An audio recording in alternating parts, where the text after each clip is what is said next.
What is clear from historical data is that increasing interest rates doesn't necessarily work to solve inflation, but it works to curb the bargaining power of workers by increasing the unemployment rate.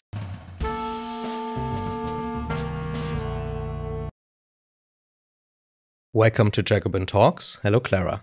Hello.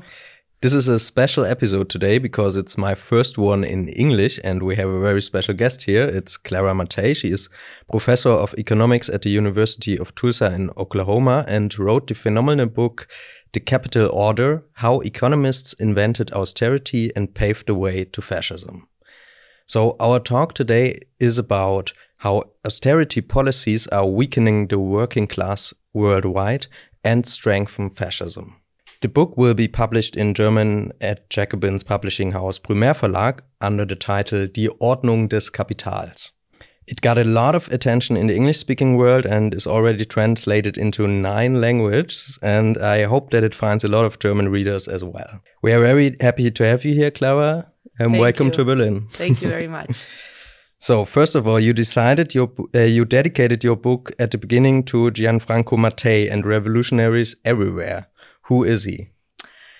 Gianfranco Mattei was the brother of my grandfather, and he fought against the fascist resistance as a chemist. He was professor of chemistry, and he was making bombs during the time of the Nazi fascist occupation.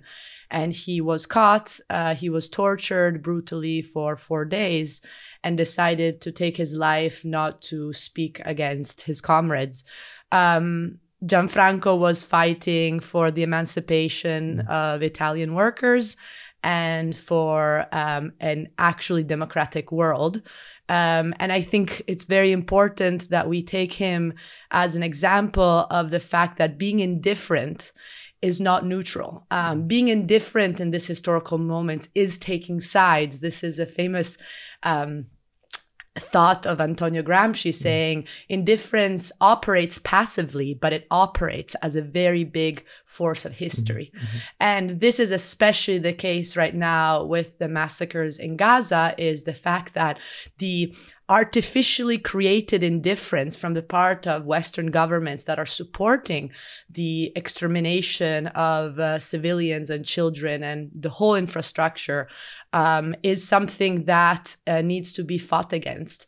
And the idea of this book is to provide some tools that are conceptually capable of looking deeper at what are the expressions of this violence of advanced capitalism that are so crudely visible today in the suffering of the people in Palestine. Very interesting. So the book is called The Capital Order, and maybe a wider question at the beginning. What exactly is this order? How does capitalism shape our social relations? Yes, this is very important. So the title wants to steal what is ultimately the most important, I think, intuition of Karl Marx, which is the fact that capital as wealth, as money, as GDP growth is nothing but the manifestation of capital as a social relation. And this is unfortunately the most basic forgotten fact by the economics discipline, and which brings to the fact that capitalism is naturalized as the only possible economic system that we conceive of. And instead, the book tries to say capital is actually a political order. It's based on the subjugation of the majority of the citizens of this world in the fact that they have no alternative but to go work for a wage.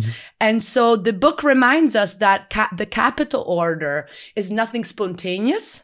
It's actually very fragile. And this is the empowering message of this book, is if you understand the political effort from the elite to preserve the semblance of immutability and of eternity through austerity policies, which we will discuss, then you have this sense by which actually agency is still possible, change is still possible. It has to be courageous change to fight against what is the barbarism that is so obviously expressed in this historical moment.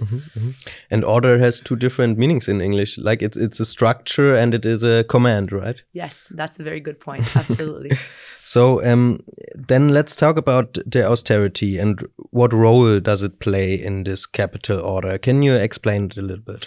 Yes, the idea here is to use a historical lens to overcome what I think is the banality and the technicality of current debates about austerity, that reduce austerity to, again, a technical tool that manages the economy as an object, as a given object. And the debate is between those who tell us that austerity is a technical necessity to improve our economy, and those who tell us that actually austerity is bad economics because it's bad theory, and ultimately it doesn't help solve the debt problem and economic growth. What I say is that these two positions actually share something that is very important, which is the depoliticization of the issue, because again, they take the capital order for granted. So history helps us see that actually austerity is neither a technical necessity, it is a political choice, but it's also a very effective means. So it's not, unfortunately, just dismissible as an easy mistake, as irrationality from the part of governments. That does not explain why it's alive and well for more than 100 years. What austerity does so well is protect the class balance that is required for any type of capital accumulation, as we know it today, of private investors, to even happen. So austerity as a way to stabilize class relations and foreclose alternatives to capitalism. And this is what austerity is very good at. Yeah. Let's go to the point of depoliticization. But first of all, let's speak, what are the, like, you speak of a trinity of austerity policies. What are these policies exactly? You know, what are the policies from austerity? Thank you. This is important because, again, part of the way the public debate is misleading is also in bad and vague definitions of concepts. And with austerity, it's very clear, because usually when one discusses austerity, understands it as cuts in public expenditure and increases in taxes. So a lens that looks at the whole, at the aggregate. And this lens of the aggregate that is the favorite of economists, of course, hides what is most important, which is actually the fact that what we should focus on is class relations and who wins and who loses. And what you find out is that austerity is not just about budget cuts, it's about cuts in social expenditures, which is very different, because cutting public healthcare, education, housing, transports, this is actually good for the economy because it increases the market dependence of people. So it's bad for people, it's socially and humanly bad, but actually for the economy, it serves the fundamental function of trapping us into having to accept to go work for low wage and precarious conditions, because that's the only way we can make a living. So it's cuts in social expenditures that goes with the state actively deciding to actually use the resources of the taxpayers to pay, for example, for the industrial military complex. The United States, for example, chooses to spend $93 billion in supporting the Israeli army, which basically means that Israel uses that money to buy weapons from American military corporations. And so the United States is constantly subsidizing private investors. The green asset managers, so all the green transition is actually all about incentivizing and supporting private investors, all sorts of ways to basically just maintain the two pillars of capitalism, wage relations and private property of the means of production. There's no spontaneity in the market. The market is actively preserved via fiscal austerity. Fiscal austerity is also about regressive taxation. So the fact that, again, it's not just tax hikes. It's about the fact that you increase taxes on the workers, but you are detaxing income from capital. So what happens in many countries, including the United States and Italy, and potentially also Germany, but I do not know the context enough, is that actually work is taxed more than capital. So this is clear in a variety of regressive tax choices that makes it such that, again, taxation is not a way to distribute resources from the top to the bottom, but the other way around. It increases the wealth of the capitalist while it increases our market dependence. This is fiscal austerity. Then, as you pointed out, there's a trinity. So then we have monetary austerity. Monetary austerity is what we are familiar with in the sense that it's increases in interest rates. And increasing interest rates basically is, again, not a neutral way to solve the inflation problem, but a way to actually target the rate of exploitation. What is clear from historical data is that increasing interest rates doesn't necessarily work to solve inflation, but it works to curb the bargaining power of workers by increasing the unemployment rate. So again, something that hits labor relations, which is very important for our economic system. And finally, usually fiscal and monetary austerity are also combined with what I call industrial austerity. And that's about the state actively privatizing, actively deregulating labor. So of course, weakening the unions and creating the conditions through which it's easier to repress wages. This trinity that is very much active today operated very successfully after the First World War in a moment in which alternatives to capitalism were actually flourishing. Let's talk about this later, but I have another question. So your term of austerity is one that it's class struggle. Austerity is a form of class struggle, isn't it? And that's distinguishes you from like progressive Keynesianism. What do they think? What distinguishes you from them? So that's why I think it's important, is that we need to avoid understanding the operation of the state as a technical neutral tool. The state is not a neutral institution. Already the distinction between the market and the state is a completely artificial one, because actually what you see is that the capitalist economy functions thanks to the active role of our governments and state institutions more generally to boost, again, what are the social political conditions that allow for private investment to happen in the first place. So definitely it's about class struggle. It's about our elite institutions taking part of constructing a world that is by definition anti-democratic. And the way they do this is, of course, by depoliticizing, in the sense of taking away the agency from people. And that's where I think progressive Keynesianism kind of takes for granted that taking away of the agency. They do not problematize that. They start from that assumption that is already part of the political struggle that allows for these conditions to operate in the first place. So let's go to the history part of your book. You examine two historical cases of austerity policies after World War I, one in fascist Italy and the other one in liberal Britain. Why this both countries? Yes, thank you. The choice of undertaking a comparative study between Italy and Britain is actually, I think, an important one, because it brings up thought-provoking insights about the unfortunate continuities and actual parallelisms between liberalism and fascism in how the capitalist economy is governed and protected. So what we note is that in the hub of the Western world, after the First World War, in a moment in which the large majority of the people thought that capitalism was not going to last because it had proven its utmost violence during the Great War, and the fact that it was ultimately inefficient in organizing production and distribution for the sake of need that is fundamentally incompatible with the logic of profit.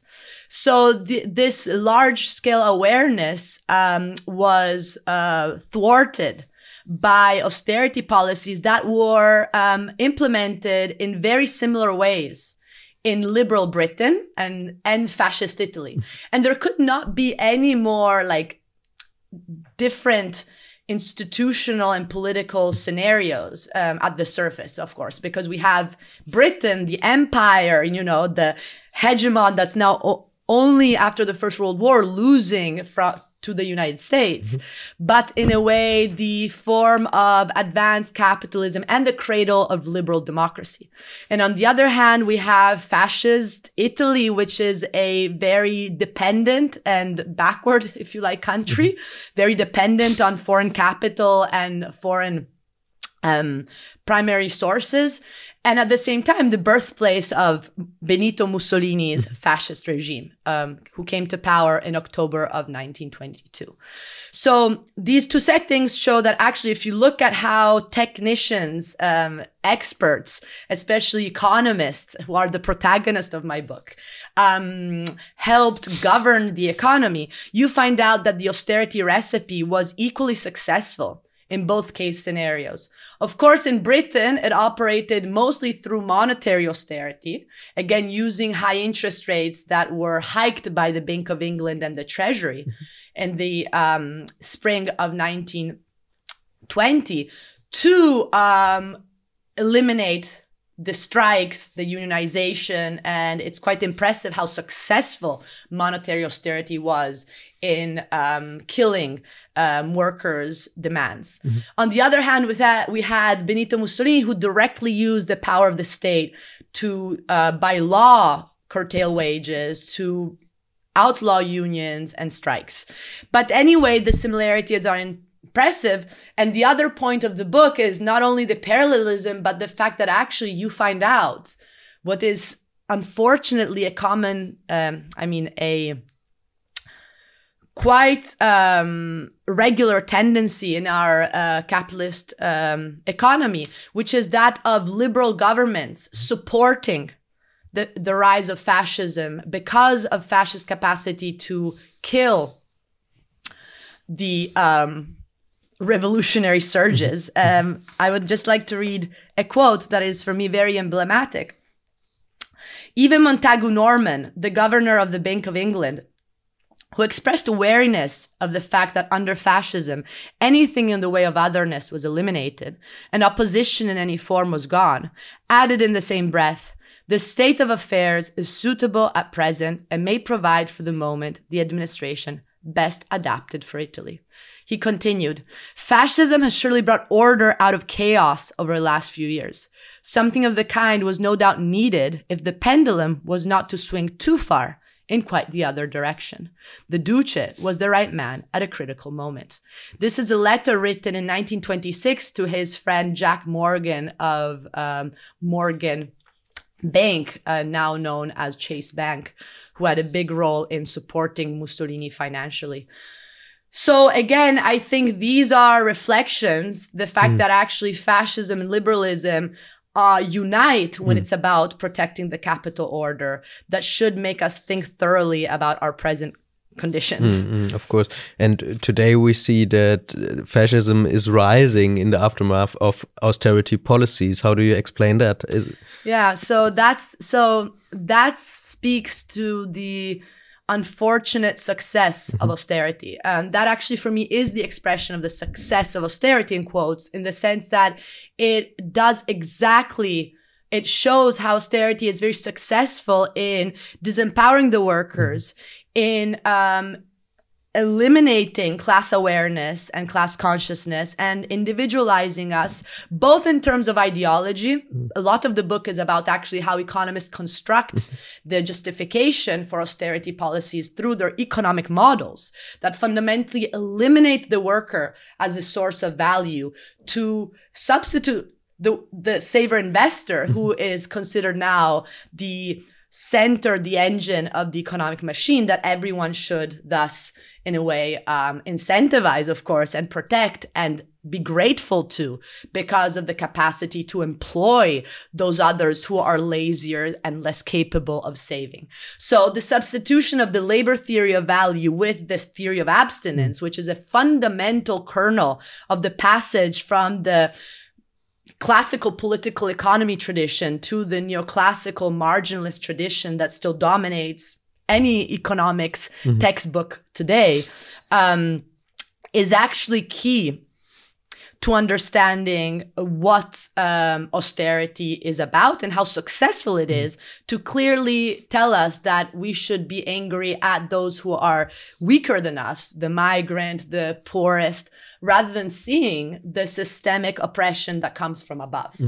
And so clearly, more austerity is capable of lending credence to far-right governments that clearly will not do less austerity, but more of it. But at the same time, the book is also about how fascism in the first place was about austerity, right? So it's a vicious cycle because fascism was never something different than capitalism on steroids. And this is very important because a lot of the narrative tells us that fascism was not capitalist. No, fascism was the best government for the capital order that produces more fascism because of the capacity of austerity to kill us both materially and spiritually in terms of capacity to imagine an alternative future. So let's look at the present. So politicians now, they wouldn't say we do now austerity policies. So, but we see this, everywhere. Can you give us an example, a country where you see hard austerity policies now? It's everywhere. They don't like to use the term anymore because, of course, people recognized after the famous 2008-2009 sovereign debt crisis. Again, sovereign debt. Why was there sovereign debt in the first place? Because the states had decided to actively use people's money to rescue big banks, big corporations in a moment of economic downturn, right? So again, the fact that you're socializing the costs, and then, of course, who bears the cost are the workers through the austerity trinity. Today, austerity is everywhere. The Biden administration that saw the consequences of not appealing to people anymore, the complete downfall of the Democratic Party in the United States speaks to the fact that it actually underwent very hardcore austerity. So while the lot of lavish money is spent on the military industrial complex, we see that actually absolute child poverty rate in the United States doubled just between 2022 and 2023 because of the government's choice to actually abolish all of the basically poverty relief efforts that had been put into place during the COVID period. So clear decisions to dismantle the social sectors, no effort at all to cure what is the huge social crisis in the United States right now, with soaring homelessness, 80% of the workers that are living paycheck to paycheck, meaning if there's any emergency, they end up in the street. We have 41% of Americans who cannot meet their basic needs. These are astonishing data points that show the collapse of American society. And this is the result of decades of austerity policies. So while interest rates go up and capital holders get constantly more enriched by just lending their money, we have a situation of dismantling social services, further subsidies and privatizations, especially with fracking and all the supposed, efforts to go green. And of course, attempts to constantly counteract against the unions. And of course, Trump will not do any better, unfortunately, on all of these lines. But a lot of people would say now, okay, the GDP in the US goes up and we had the Bidenomics, like in investive politics. Isn't it the opposite of austerity? Bidenomics is largely a farce. Bidenomics was not much other than basically stimulate the military-industrial complex and stimulate big asset managers. Bidenomics was not able to do any of the promises that had been brought out during the early years of the Biden campaign, which was actually about building better, of actually providing social housing, of actually providing understanding that college tuition was a problem, of actually giving to people. Bidenomics gave nothing to people. It gave a lot to the corporations, the asset managers, those same that were supporting the Harris campaign. And of course, unfortunately, the same that are supporting now the Trump government. Markets soared at the idea that Trump is now in power because Trump will do more austerity. So we see that the point is that austerity cuts across party lines.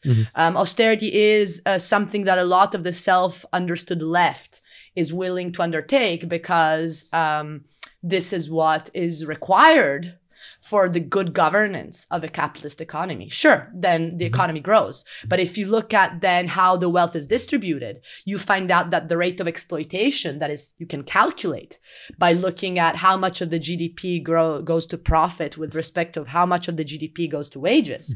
The rate of exploitation keeps increasing in the United States, and the level of working poor also keep going up. This is the same you see in Italy right now. The Giorgia Meloni government that was elected with an idea that she would do something different is now following the script of the austerity trinity in a very, very violent way. She even eliminated these meager subsidies that were going to the most marginalized through the citizenship income, which was something like 500 a month to euros a month to families. And, you know, we have a situation by which 1/4 of the Italian workers now are making less than 700 euros a month. This, while the billionaires keep multiplying in Italy, they keep increasing, while again, absolute poverty also keeps increasing. This is a common reality that I'm sure also the German context is seeing, and it needs to be fought by really a radically different script. Let's go to this. So you described the violence of these policies of austerity, but how can the working class organize against it? Or where do you see now political movements or parties that can, build an opposite to this? So my own contribution to the struggle is to deconstruct beliefs that ultimately a lot of the times capture the so-called left as well, right? The belief of the neutrality of economics as a science, the belief that there is something as the good of the whole under capitalism. These are all beliefs that need to be dismantled. And this is where I think history can lend a hand, because history is able to reveal what just, abstract general discussions don't really convincingly show. So if we look at historically at how classist are the economic assumptions that govern our current economy, we stop thinking about the economy as a neutral object that is somehow, we should all hope that the economy is run well because we'll all gain. No, that's false, and it needs to be brought back to the table. And that's why we need a class analysis that is too often forgotten by a lot of people on the ground. So this is the contribution, let's say, on an intellectual level that I think can help to empower what are obviously the struggles that are happening on the ground. Because that's the other farce, is to convince us that there is no opposition. There's a ton of opposition. I'm living, unfortunately, in the United States right now. And I say unfortunately because my own tax money are going to the genocide in Gaza. And this is something that I can't really sleep at night about. I think anyone who is a little bit still human has a really hard time actually going about their day in this historical moment. And what I was saying is that in the United States, there's a lot of struggles that happen on the ground. It's not the Democratic Party. It's not, it's actually grassroots level organizing of solidarity amongst neighbors that are losing their homes. It's about grassroots solidarity for the Palestinian cause that is actually so courageous. And these students are like risking their careers to stand up against this ultimate expression of how the capitalist economy runs through the destruction of people and lives. So there's a lot actually of struggle, and there's a lot of grassroots organization. In the United States, these new unions that are emerging everywhere are organized in a way that is very different from the typical kind of hierarchical union concept of the traditional unions. So the struggles are many, especially in the global South, of course. There is a lot going on everywhere. For example, I was in Brazil where they translated my work in August, and, you know, the MST movement, the land movement of landless workers, is more active than ever right now. They are reclaiming new land. They are pressuring the government to allow them to run production of food in a democratic way. And that's a real political struggle because it's, of course, going against the principles of private property of the means of production. And other movements about occupying buildings and building, and this is something that happens also in Italy, struggles to maintain a collective space of existence.